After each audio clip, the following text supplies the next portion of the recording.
Hello students, welcome to GRD classes. तो आज के इस लेक्चर में हमारा टॉपिक रहेगा दैट इज पैरेललोग्राम लॉ।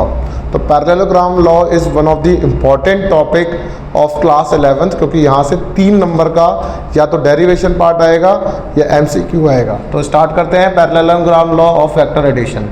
तो पैरेललोग्राम लॉ के अकॉर्डिंग इसकी डेफिनेशन एक बार रीड कर लेते हैं। कहता है if two vectors can be represented both in magnitude and direction by the two sides of a parallelogram. पहले इतनी लाइन क्लियर करते हैं। दो वेक्टर हैं, can be represented both in magnitude and direction. तो let us suppose we have two vectors, this is vector number 1, let it be OP vector, ठीक है ना। और ये किसको बता रहा है? ए वेक्टर को बता रहा है। और दूसरा वेक्टर है that is O Q vector, ये बी वेक्टर को रिप्रेजेंट कर रहा है।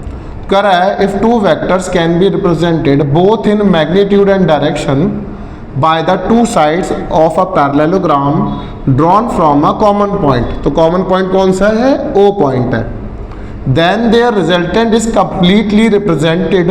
अब इनका जो रिजल्टेंट है वो यहाँ पर होगा, है ना, completely represented both in magnitude and direction by the diagonal of the parallelogram. तो अब मैं इसको इस तरीके से ड्रॉ कर देता हूँ और ये जो बना रहा है इस तरीके से, तो ये एक पैरेललोग्राम बन गया 4 साइड्स का। तो ये क्या बन गया? Resultant, that is R vector, और you can say resultant vector जो दो साइड ऑफ पैरेललोग्राम के अकॉर्डिंग बना है एक कॉमन पॉइंट से, both in magnitude and direction by the diagonal of the parallelogram drawn from that point. तो that point is called this point. तो अब स्टार्ट करते हैं। अब रिक्वेस्ट है साथ साथ में इसकी डेफिनेशन ज़रूर लिख लें। अब मैंने यहाँ पर कुछ कंस्ट्रक्शन करी है जिसको मैंने यहाँ पर बोला है दिस इज एस एन, और दो वेक्टर्स के बीच का जो एंगल है बच्चों वो थीटा है, और रिजल्टेंट जो एंगल है, रिजल्टेंट की जो डायरेक्शन है वो बीटा एंगल पर है। अब दो ये इसके पैरेलल हो गई तो that is also a B vector, और ये जो एंगल बना है ये भी थीटा बनेगा क्योंकि ये दो लाइन पैरेलल बन जाएंगी। अगर ये ए वेक्टर है तो ऑब्वियसली ये भी ए वेक्टर बनेगा पैरेललोग्राम के अकॉर्डिंग। अब कहता है कि ड्रॉ, सबसे पहले ड्रॉ एस एन, ये परपेंडिकुलर है ओ पी के, ठीक है ना, प्रोड्यूस्ड टू एन तक हमने इसको यहाँ पर प्रोड्यूस किया, ओके।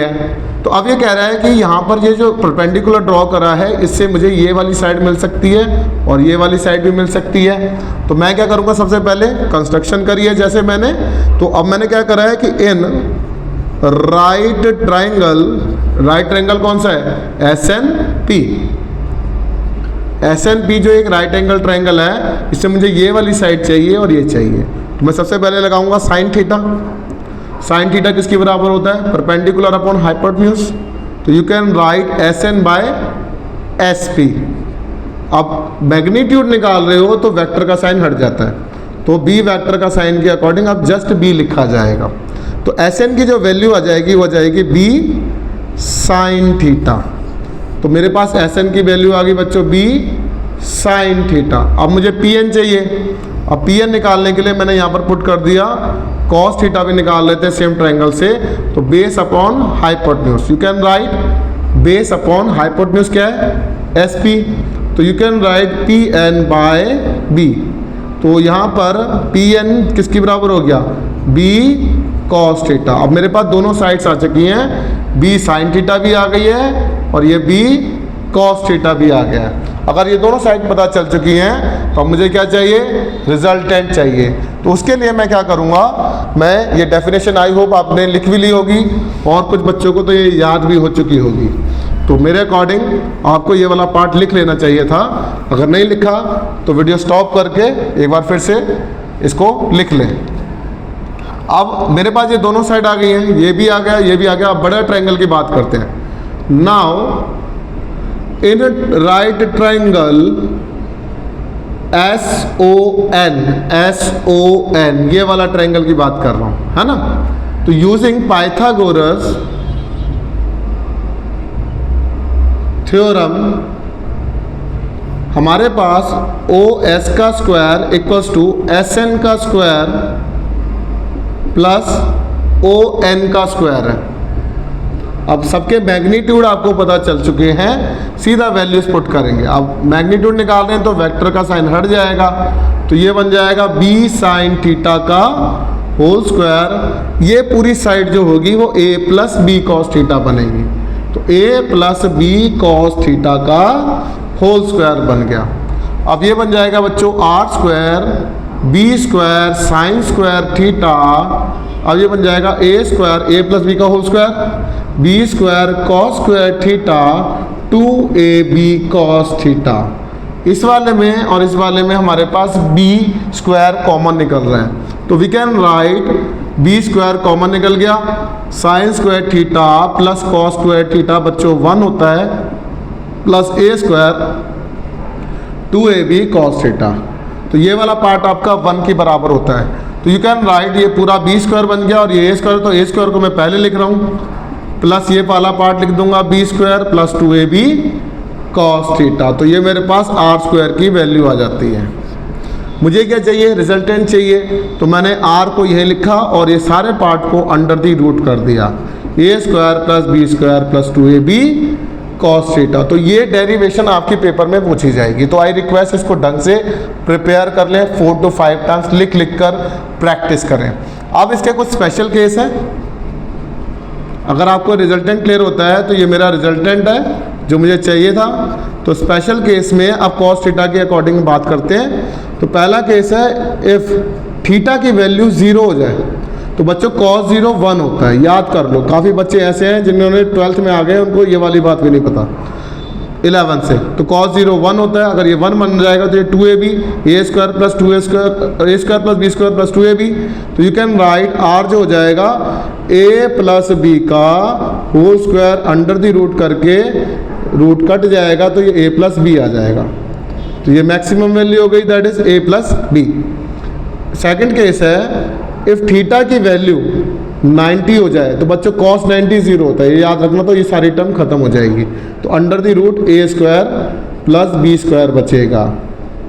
अब थर्ड पार्ट है अगर cos की वैल्यू थीटा की वैल्यू 180 डिग्री हो जाए एंड cos 180 बच्चों कितना होता है -1, तो ये -2ab बन जाएगा और minus a square plus b square -2ab a minus b का whole square, you can write a minus b। तो ये 3 स्पेशल केसेस थे जो मुझे याद करके लिखने थे। अब इसके बाद एक क्वेश्चन कर लेते हैं सो दैट हमारा थोड़ा सा और पकड़ बन जाए इस क्वेश्चन पर। देखो जरा,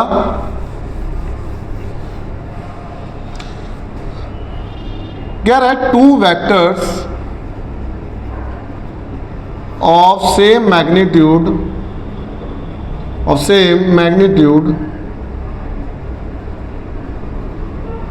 have their resultant equal to either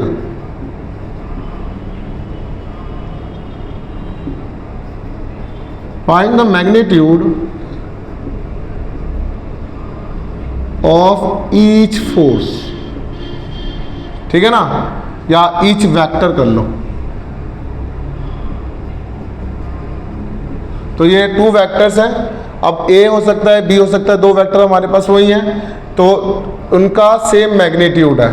तो इसका मतलब है हमारे पास A को तो B की बराबर दे रखा है, ठीक है ना।